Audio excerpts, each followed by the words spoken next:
اور ہمارا جو اصل ایک مقصد آپ کہیں نا یاسر بھائی، آپ مجھے اگر زبردستی کہیں کہ نہیں یار ایک لائن میں بتاؤ، 2 لائن میں بتاؤ کرنا کیا ہے، تو وہ یہ کہ میں سمجھتا ہوں یاسر بھائی کہ ایک میں آپ کو مثال سے ثابت کرنے کی کوشش کرتا ہوں کہ اگر آپ کے پاس ایک غیر مسلم آ جائے اور وہ آ کے آپ سے پوچھے کہ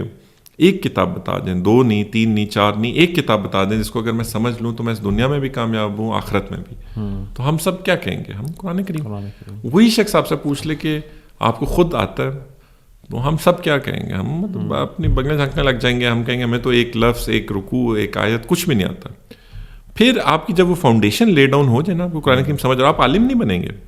لیکن آپ کا وہ جوڑ پیدا ہو جائے گا، آپ اللہ سبحانہ تعالیٰ کو ہر نماز میں سمجھ رہے ہوں گے۔ دیکھیں اب نماز تو فرض ہے نا، نماز میں آپ کیا پڑھتے ہیں؟ قرآن کریم ہی پڑھتے ہیں۔ اچھا آپ اللہ سبحانہ تعالیٰ کی بات کو سمجھ کے کر رہے ہوں گے، اب تراویحوں کے لیے کھڑے ہوں گے، آپ کو سمجھ آ رہی ہے، اب رمضان میں آپ کو سمجھ آ رہا ہے، اب کہیں پڑھ رہے ہیں آپ کو خود سمجھ آ رہی ہے، پھر جس طرح اللہ سبحانہ تعالیٰ نے بات کی ہے وہ ترجمہ کہاں اس کو کیپچر کر سکتا ہے، اس کی ایسنس کو؟ اچھا وہ کرنے کے بعد ایک فاؤنڈیشن آپ کی ڈل گئی، اب آپ جو مرضی کورس لینا چاہیں، 40 سے زیادہ علماء ہمارے ساتھ ڈائریکٹلی کام کر رہے ہیں الحمدللہ۔ آپ کہتے ہیں میں نے انٹرپرینیورشپ میں کرنا ہے، آپ سے وسلم اپنا میسج کیسے کمیونیکیٹ کرتے تھے، آپ سے وسلم ٹیم بلڈنگ کیسے کرتے تھے، کوئی آپ کورس آپ کرنا چاہیں وہ وہاں پہ بیٹھ کے وہ ڈیجیٹلائز ہو رہا ہے، وہ فری آف کاسٹ اویلیبل ہے، کہیں آپ کو 1 روپیہ دینے کی ضرورت نہیں ہے۔ اچھا ایک اور بڑی امپورٹنٹ بات ہے، ڈیجیٹلائز کر دیا، اس سے ورلڈ وائڈ آپ کا میسج جا رہا ہے، تو یہ جو آپ نے یہ سینٹر ہم نے رباط میں نے تو وزٹ کیا ہوا ہے،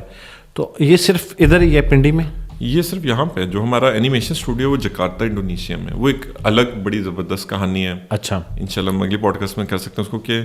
کیسے وہ انڈونیشیا میں اسٹیبلش ہوا، کیسے مجھے وہ لوگ ملے آن لائن، کیسے ہم نے۔ اچھا ایک اور چیز میں اس میں سے بتانا چاہوں،